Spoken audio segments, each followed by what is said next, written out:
I will marry him, even if it's only to survive. The words escaped Sarah's cracked lips like a prayer to the desert wind, sweeping through Cedar Ridge. The saloon doors creaked in the scorching breeze, hinges protesting another day of relentless heat. Sarah clutched her empty stomach, feeling the hollow ache of 3 days without a proper meal. 2 weeks had passed since the bank took her family's land, tearing away everything her father built. His dream now lay buried under debt and drought. Tell him yes. Her voice barely rose above a whisper, yet carried the weight of surrender. The older woman nodded and disappeared inside the store. Church bells chimed as the door closed. Purple shadows danced across mountain peaks.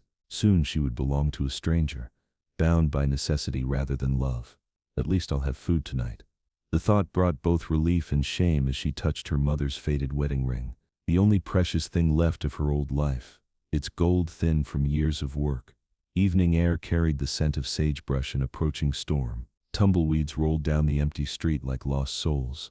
Sarah pulled her shawl tighter. This town has seen too much sorrow, she whispered, watching abandoned storefronts lining the street. The drought had claimed 3 farms this summer. The Patterson place was just another casualty in nature's cruel war. But John Thompson's ranch continued to thrive while others withered. Water rights and careful planning kept his cattle fed. That's why this arrangement made sense. He needed someone to cook and mend. She needed shelter and food, a simple transaction between desperate souls. Mrs. Patterson, a deep voice called from behind. Sarah turned slowly, heart beating faster. A tall man stood in the doorway, weathered hat pulled low. Work-worn hands held a small package.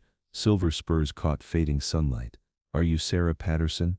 His voice carried surprising gentleness after harsh words from creditors. Yes, sir. She straightened her shoulders with the last remnants of pride. I'm John Thompson. He stepped closer but maintained respectful distance. I heard about your answer to my proposal. Sarah nodded, throat suddenly dry. The arrangement suits me fine, Mr. Thompson.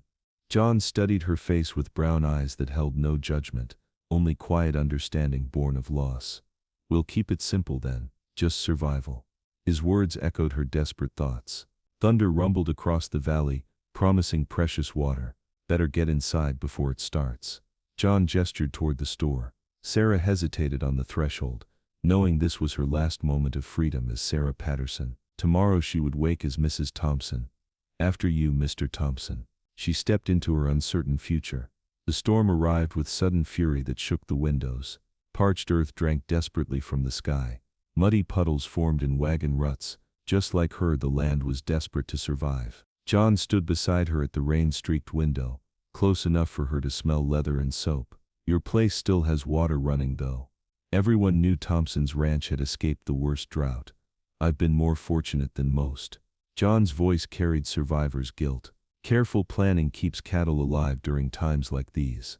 Sarah nodded, remembering how her family fought the same battles and lost. The ceremony can be tomorrow if that suits you, John said quietly. Tomorrow. The words hung in air like smoke. Inside the warm store, 2 strangers planned their marriage of convenience, both seeking shelter from harsh winds. His brown eyes met hers in lamplight. I'm not expecting romance if that worries you. The honesty surprised her. Most men would have offered false comfort. I don't expect much, Sarah continued with brutal honesty. Just a roof and regular meals. The words tasted bitter but true. John nodded slowly. My place isn't fancy. Just 2 rooms and a kitchen. He paused. You'd have your own space. The promise of privacy eased tension in her shoulders. That's kind of you. Thunder crashed overhead, shaking the building. These roads will be mud by morning. Sarah thought about her few belongings. 1 trunk containing clothes and keepsakes. Her mother's Bible and recipe book. Everything that remained of 23 years. I don't have much to bring, she admitted with shame. Just that trunk and my mare. John's expression softened.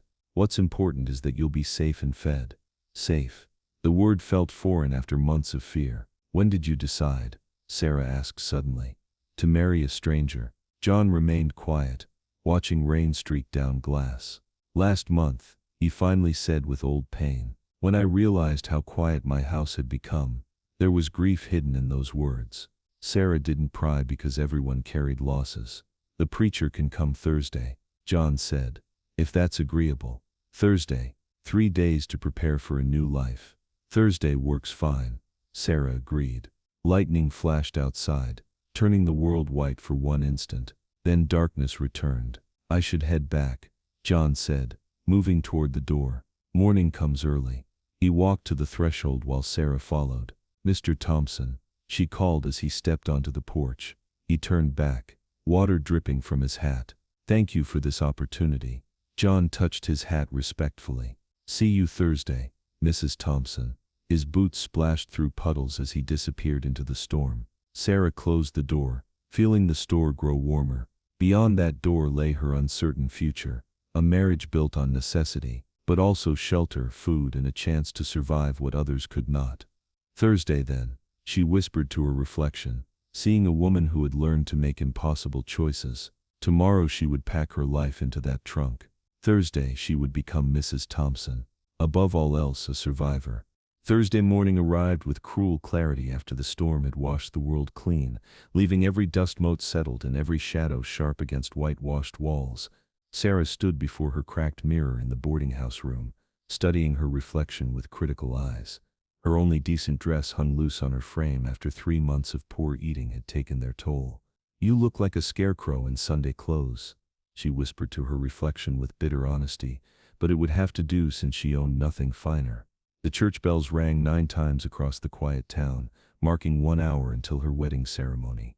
Her hands trembled as she braided her long brown hair with careful fingers, not from wedding nerves exactly, but more like the shaking that comes after a high fever finally breaks.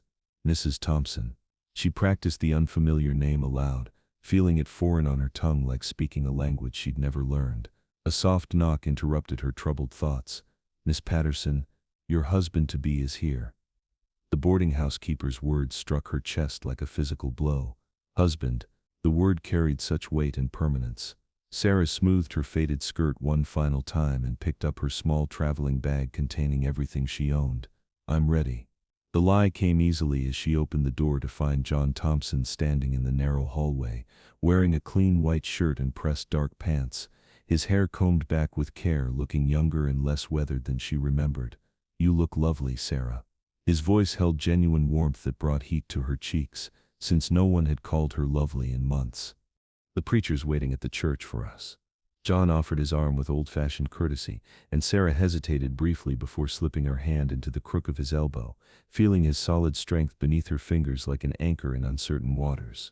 They walked through the quiet town in comfortable silence, their footsteps echoing on wooden sidewalks while early shoppers nodded politely, though Sarah's sharp ears caught whispered conversations behind cupped hands. Marrying that Thompson fellow, poor thing has no choice really. Desperate times make strange matches indeed. The cruel words stung, but Sarah kept her chin high because she'd have food tonight, and that mattered more than gossip from people who'd never known true hunger. The simple church sat at the end of Main Street with white paint peeling from its weathered wooden sides and a modest wooden cross mounted above the heavy door. Inside, golden sunlight streamed through plain windows where the preacher waited at the altar, a thin man with kind eyes who asked gently, "Are we ready?" Sarah nodded silently, her throat too tight for words, as the ceremony lasted 10 minutes with simple vows speaking of duty rather than love. To have and to hold meant agreeing to feed and shelter each other, in sickness and health because survival required partnership, till death do us part because this arrangement was forever now. When the preacher said, "You may kiss the bride," John's brown eyes asked permission before his lips brushed hers soft and brief, more like sealing a contract than celebrating love. Yet something unexpected stirred in her chest, a flutter she hadn't felt in years. Outside the church in bright morning sunshine, John helped her into his sturdy wagon with its worn but clean seat and 2 patient brown horses in their traces. "It's a short ride to the ranch," he said, climbing beside her as the wagon lurched into motion, and Sarah watched Cedar Ridge shrink behind them, the town where she was born, where her parents were buried, where her dreams had died with the last harvest. "Any regrets about what we've done?" John asked quietly, his hands steady on the reins, and Sarah chose honesty. "Too many regrets to count, but not about this decision." John nodded with understanding, then said suddenly, "I had a wife before. She died 2 winters ago when fever took her quick." Sarah's breath caught since this hadn't been mentioned, but his next words brought relief. I don't expect you to replace her or fill her shoes. That wouldn't be fair to either of us. They rode in comfortable silence through rolling hills, dotted with scrub brush and scattered trees, watching cattle graze peacefully in the distance. That's my herd, about 200 head of good stock. John pointed with pride, explaining how his deep well and year-round creek had protected him from the drought that destroyed so many others, including Sarah's family farm of 40 acres, lost to banks who wanted water rights more than honest payments. Bastards, every one of them. John's quiet curse surprised her, followed by a gentlemanly apology, though Sarah almost smiled because the language seemed appropriate for such betrayal. The wagon crested a small hill to reveal a beautiful green valley spread below with a clear creek winding through its center, like a silver ribbon catching morning light, healthy cattle dotting the rich grassland. And in the middle sat a modest but sturdy house with fresh white painted walls, welcoming covered porch, solid barn and several useful outbuildings. "Welcome home, Mrs. Thompson," John said with satisfaction, and Sarah looked at the peaceful scene, clean and well-maintained and most importantly safe. "It's truly beautiful," she whispered, because after months of uncertainty this looked like paradise. "I know it's not much, but it's yours now too." His words carried more weight than their vows, since this wasn't just shelter but belonging, and Sarah's whispered "thank you" barely escaped as the wagon rolled toward her new life, leaving loss behind while possibility waited ahead. The house stood quiet in the afternoon heat as Sarah stepped through the front door behind John, welcomed by cool shadows and the sight of clean wooden floors with simple furniture built to last for generations. "Kitchen's through there." John pointed down a narrow hallway with nervous energy in his voice that betrayed his uncertainty about this new arrangement. "Your room is upstairs." Your room, not their room, and Sarah felt grateful for his thoughtfulness. The kitchen surprised her with its cast-iron stove, deep sink with hand pump and shelves lined with preserved goods while golden sunlight streamed through delicate gingham curtains, everything speaking of careful attention from a woman's loving touch now gone forever. "You cook for yourself?" Sarah asked, noting John's slightly reddened cheeks as he admitted, had to learn after Mary used to handle all that.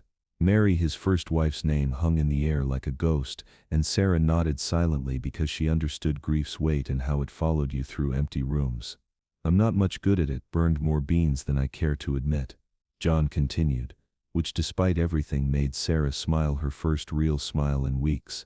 "I can help with that," she said, watching something shift in John's expression that might have been relief or hope. "I'd appreciate it," he said quietly as they climbed narrow stairs to the second floor, each step creaking under their weight while the hallway smelled of lavender sachets, another ghost of Mary's presence. John opened the door to the smaller room with obvious hesitation and pain.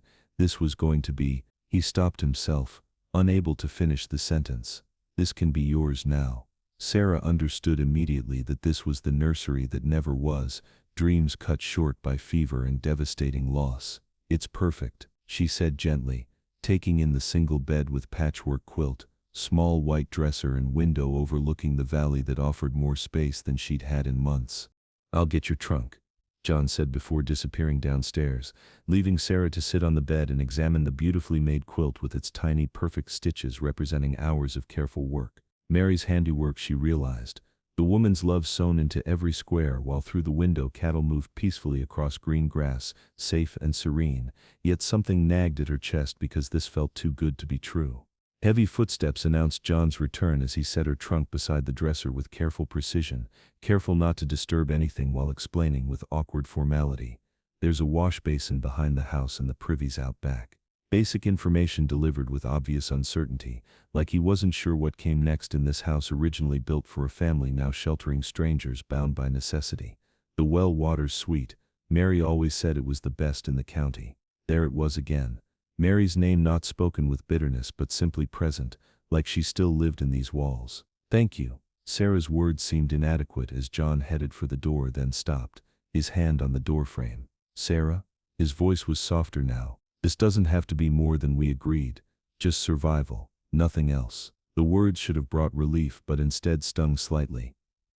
"I understand," she said, listening to his boots on the stairs before silence settled over the house. She opened her trunk to find her few dresses looking shabby next to Mary's careful home, along with her mother's Bible, recipe book, and sewing kit with thread still wound on wooden spools and needles sharp and ready. Maybe she could add her own touches to this place with small, careful things.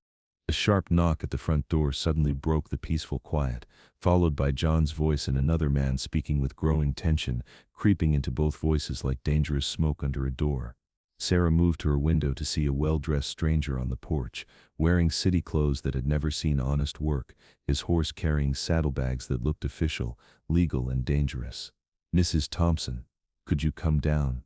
John called up the stairs, and hearing the name in front of company still felt foreign as Sarah smoothed her skirt and descended to find John standing in the doorway like a guardian, while the stranger removed his hat, revealing slicked hair gleaming with pomade. "Ma'am, I'm Benjamin Walsh from the bank in Cedar Ridge." The word bank made Sarah's stomach clench like a fist because it tasted of loss and her father's broken dreams. "What can we do for you?" John asked with carefully neutral voice, while Walsh smiled coldly and replied, following up on paperwork regarding the Patterson property. Sarah's hands tightened at hearing her family name in this stranger's mouth. "That matter's settled," she said, her voice steadier than she felt, but Walsh pulled out a leather folder with calculating eyes. "Seems there might be irregularities, questions about the loan transfer since your father signed documents before he died." Sarah's anger rose like fever, remembering those terrible last days and her father's shaking hand on unfamiliar papers. Walsh's smile widened like a cat with cream. "Actually, there were other documents that might affect your current situation, and the bank has questions about this marriage with its convenient timing." The threat hung heavy as storm clouds while John's jaw tightened, a muscle jumping near his ear. "Our marriage is legitimate." John's voice carried real steel beneath the calm surface, but Walsh's tone suggested otherwise. "Of course, but if this was arranged to avoid debt obligations." He let the sentence hang like a noose, making Sarah feel walls closing in because even marriage couldn't protect her from these vultures who fed on others' misfortune. "What do you want?" she asked quietly. And Walsh tucked papers away, satisfied with the fear he'd planted. "Just clarity. I'll be in touch." He tipped his hat and mounted his horse with practiced ease while Sarah watched until he disappeared beyond the hill, only then realizing she'd been holding her breath. "I'm sorry, I didn't know about other papers." The words tumbled out like water over stones as John studied her face, looking for deception but finding only fear and shame. "I believe you," he said finally, flooding Sarah with relief like warm honey. "But this complicates things. If they prove fraud, they'll take everything, including this house, this safety, this chance at survival." But John was quiet for a moment before surprising her. "Let them try. This is my land, my house, my wife." The words hit Sarah like lightning because there was something real in his protective tone. "Why?" she asked. "You barely know me." John looked toward his cattle and land, 10 years of careful building. "Maybe because you're the first person who needed something without trying to take everything, and maybe because you're stronger than you know." The honesty made Sarah's chest tight as tears threatened, but she blinked them back because this man saw something in her she'd forgotten existed. "How about that cooking lesson?" John nodded toward the kitchen, and despite everything, Sarah almost smiled. "Beans?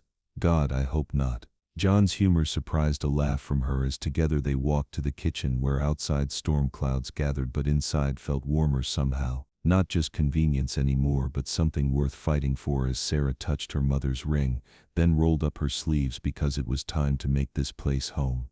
That evening the valley was quiet, almost too quiet. The sky glowed in fading crimson, painting the hills in soft fire.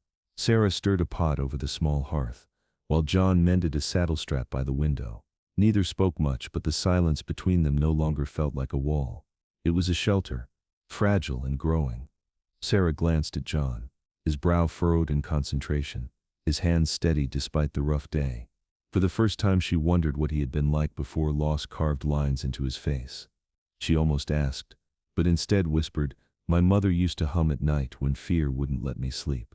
John lifted his eyes, surprised.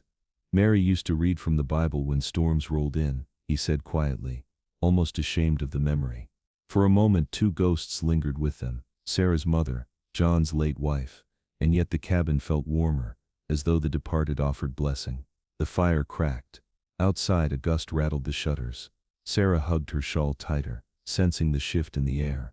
The night carried the weight of something unseen. John stood, laying the mended strap aside, and placed another log on the fire. "We'll be fine," he said, though his voice held more hope than certainty. For that brief hour they let themselves believe it, two weary souls sharing bread, memory and the illusion of safety, before the storm truly came. 3 weeks had passed in peaceful routine, and Sarah found herself learning John's quiet ways. He brewed coffee before dawn, checked cattle while the air was still cool, and hummed old hymns his mother taught him while working. Every evening he read his worn Bible by lamplight, but one thing troubled Sarah's heart. John still set 2 plates at dinner from old habit. "You don't have to do that," she said gently one evening. "Do what?" John looked genuinely confused.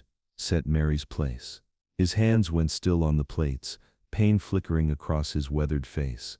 "She used to sit there," he said quietly, pointing to the chair facing the window. "Said she liked watching sunset while we ate." That night he set 1 plate, paused, then set another across from it. For her this time, not Mary. Progress came in small moments, like shared smiles over burned biscuits, and John's patient hands guiding hers while teaching her to milk cows. Sarah spent quiet evenings mending his shirts, finding holes worn by years of honest work. Nothing romantic, just 2 people learning to share the same space. But something was growing between them, tender as green shoots after rain. If they had time, and if the bank left them alone. "Sarah!" John's shout shattered the peaceful morning like breaking glass. The egg basket slipped from her hands, fresh eggs splattering on hard earth. She ran toward his voice, heart hammering, and found him at the barn doorway with his face pale as winter snow. "What is it?" she asked breathlessly. "The cattle," John said, voice hollow as an empty well. "Half my herd is gone." Sarah's heart dropped like a stone. "Stolen?" "Worse, poisoned." They walked between the bodies together, dozens of cattle lying still across the pasture, eyes glassy, foam dried white around their mouths, death thick in the morning air while flies gathered like dark prayers. "The creek," John's voice shook with rage. "Someone poisoned the creek water." Sarah knelt beside a young calf, body still warm, soft coat unmarked by violence. Just quiet death. Who would do such a thing? But she already knew. Walsh. John spat the name like bitter medicine, making his point crystal clear. Sarah's hands clenched into fists. "He's destroying your livelihood." "Our livelihood," John corrected, and that word warmed her chest despite the horror. They spent the morning documenting everything like witnesses to a crime. Sarah found glass vials scattered near the creek, still carrying the bitter scent of almonds. "John," she called, and he came running. He examined the bottles carefully. "Arsenic," he said grimly. "Professional job." Horse hooves thundered toward them from the road, raising dust that announced trouble. A young man with a sheriff's badge rode up fast. "John Thompson?" "I'm Sheriff Hayes." "About time," John said, voice tight as wire. "We've got problems here." Hayes surveyed the dead cattle and whistled low. "Damn shame. Any idea who did this?" "Ask your friend Walsh from the bank." John's anger flared. "Walsh? From First National?" Hayes looked surprised. "Don't play innocent." Sarah stepped forward. "He was here making threats days ago." Hayes shrugged. "Can't arrest for threats." He pulled out a notebook. "I need questions answered." The questions came fast and sharp like thrown knives. "Where were you last night? Any enemies? Outstanding debts?" Each felt like accusation. "Wait," Sarah cut through. "You think we did this?" Hayes met her eyes without shame. "Cattle poisoning for insurance money happens often enough." "Insurance?" John laughed bitterly. "I don't have insurance." "Bank says different." Hayes consulted his notes. "Says you're heavily insured, recent policy." Sarah felt the trap closing. Another setup. Another lie. "Impossible," John said steadily. "I never bought insurance." "Got paperwork right here." Hayes showed documents with John's signature. Perfect forgery. "Someone forged that." Sarah's voice shook with anger. Hayes shrugged again. "Courts will decide." He mounted his horse. "Don't leave town, Thompson." They watched him ride away, dust settling like judgment. Sarah sat heavily on a stump. They planned this whole thing. John paced like a caged animal. "Walsh threatens us. Someone poisons cattle, then I get blamed for fraud. We have the bottles." Sarah pointed at evidence. "Anyone could have planted those." John's voice carried bitter truth. "My word against bank money." Sarah felt tears threatening. "So we give up?" "No." John stopped pacing. "We run. Run where? West, maybe California. Start over where they can't reach us. With what money? I've got some saved hidden from banks. Enough to get started. Us. Even facing disaster he thought of them together. John, you don't have to take me. Yes I do, he said simply. You're my wife. Those words hit like lightning. Not for show anymore but real commitment. But you'll lose everything. Sarah gestured toward house and land. I've already lost half my herd. John said bitterly. Bank will take the rest anyway. A dust cloud on the horizon caught Sarah's eye. Someone's coming. 3 riders approached at full gallop, hard men with guns low on their hips. Inside now, John commanded. They ran for the house, John grabbing his rifle while Sarah peered through lace curtains. Men spread around the house like wolves. Thompson, come out peaceful. Who are you? John called back. Bounty hunters. You're under arrest for cattle rustling. Sarah's blood ran cold. Found stolen brands on your dead cattle. Convenient timing. Satisfaction thick in that voice. Planted evidence, John muttered. Should have seen this coming. What do we do? Sarah whispered. Back door, make for the woods. They crept through the kitchen past Mary's careful touches, her preserved peaches and floured dishes. John opened the back door slowly, checking for trouble. Now, they ran like their lives depended on it.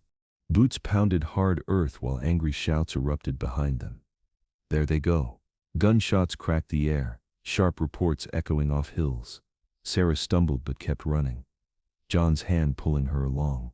The tree line seemed miles away. More shots closer now. A bullet sparked off rock near her feet, stone chips stinging her ankles. Then blessed trees swallowed them. Green sanctuary from violent men. Keep moving, John urged. They crashed through underbrush that tore clothes and caught skin. Behind them dogs barked with bone-chilling bays. They brought hounds, John said grimly. We need water to break our scent. A stream gurgled ahead like sweet salvation. They splashed into cold shock, waded downstream through rushing current, stones slippery under desperate feet. They climbed out on the far bank and collapsed behind a fallen log, both breathing hard. Sarah's dress was torn and muddy, her boots filled with creek water. Everything she owned had been reduced to what she could carry while running. I'm sorry, John said, voice heavy with guilt. This is all my fault. No. Sarah's voice was fierce with loyalty. This is Walsh's fault, nobody else's. You could have stayed neutral, let them take me without getting involved. Never. The word came without thought, surprising them both. John reached for her hand and squeezed gently. Call used palm against soft skin. Thank you for choosing to stand with me. They sat in forest quiet, listening to songbirds despite the disaster below. What happens now? Sarah asked, voice small in the vastness. We keep running. Find somewhere they can't follow. Sarah thought of the house they'd left behind. Her mother's Bible on the kitchen table, the careful life they'd started building. All gone now like smoke on wind. But John's hand was warm in hers, steady despite everything lost. Suddenly that seemed enough. More than enough. Together? She asked. Together, John's voice carried unshakable promise. They stood slowly, brushed dirt from torn clothes, and looked back toward the ranch one final time. Black smoke was rising from the valley, a dark column against clear blue sky. Sarah felt her heart clench with pain. They're burning the house. John's jaw tightened, muscle jumping near his ear, but he didn't look back again. Sometimes the past had to burn before the future could grow. Come on, he said, taking her hand. Let's go find what's waiting for us out there. 2 months later, Sarah stood at the edge of a canyon with wind whipping her hair. Below stretched endless California valleys, green as far as her eyes could see. It's beautiful, she breathed, hardly believing they'd made it this far. John came up behind her, his hands finding her shoulders with easy familiarity. Like you, he said quietly. And Sarah leaned back against his chest. These weeks of running had changed everything between them. No more separate rooms or careful distances, just survival in each other. The horses need rest, John said. Always practical. There's a town about 5 miles north. Sarah nodded. Though they'd avoided towns mostly, sleeping under stars and living off the land. But supplies were running low and money was almost gone. What if someone recognizes us? She asked. Old fear creeping back. They won't. John's voice carried confidence. We're different people now. Different indeed. And that was truth.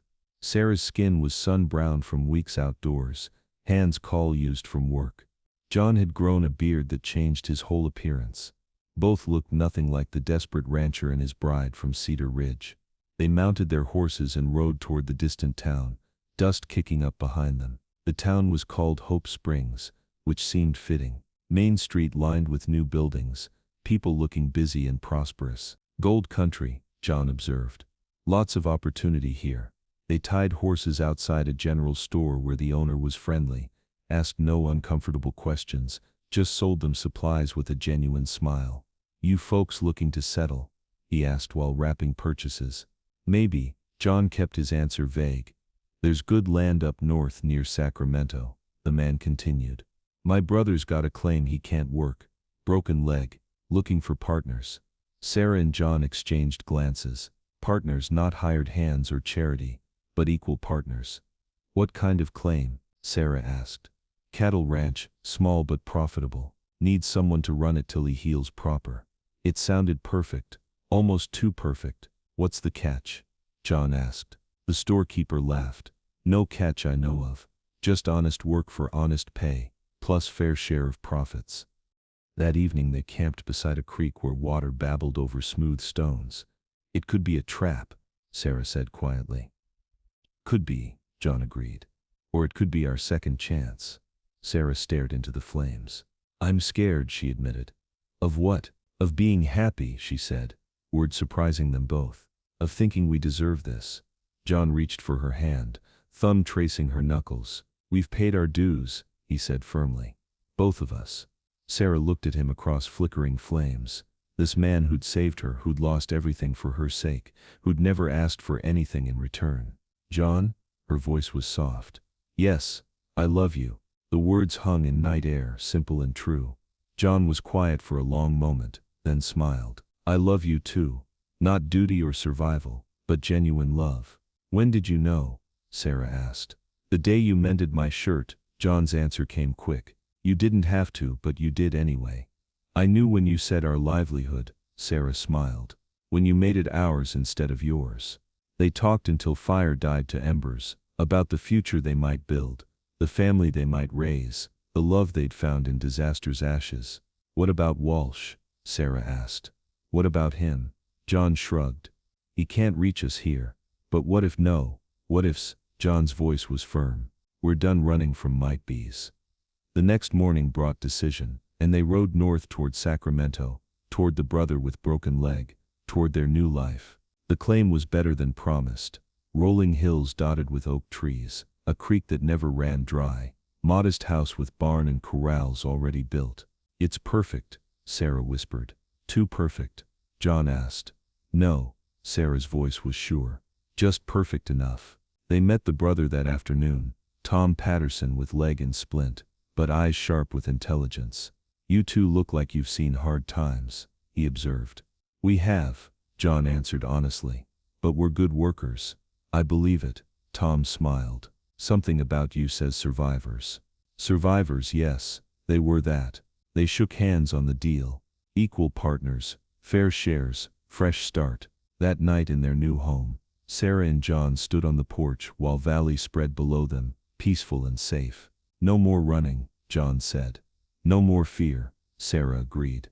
John pulled something from his pocket, a simple gold band. "Bought this in town," his voice nervous. "Figured you might want a proper wedding ring." Sarah looked at her mother's worn band, then the new one. "Both," she said finally. "Old and new together." John slipped the new ring beside the old, and they fit perfectly, like this life fit perfectly. "Mrs. Thompson," John said formally. "Mr. Thompson," Sarah replied with a smile.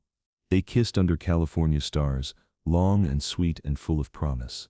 Around them night sang with crickets while somewhere an owl called to its mate. Later they lay in their marriage bed, Sarah's head on John's chest, his heartbeat steady beneath her ear. "Do you think we'll be happy?"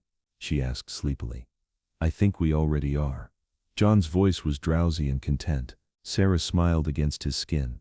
Outside dawn was hours away, but she could feel it coming. Light pushing back darkness, new beginnings stirring to life. She'd agreed to marry him for survival, and found so much more instead. Love, partnership, home, a future bright with possibility. The desert winds had blown them here to this valley, to each other, to happiness neither had dared dream. Sarah closed her eyes as sleep took her. Tomorrow would bring work and challenges, the business of building life together. But tonight, wrapped in John's arms, everything was perfect. They had survived the storm, found shelter in each other, and discovered that sometimes the best things grow from the hardest ground. Outside, California dawn began to paint the sky with golden light spilling over green hills, over their new home, over their new life together.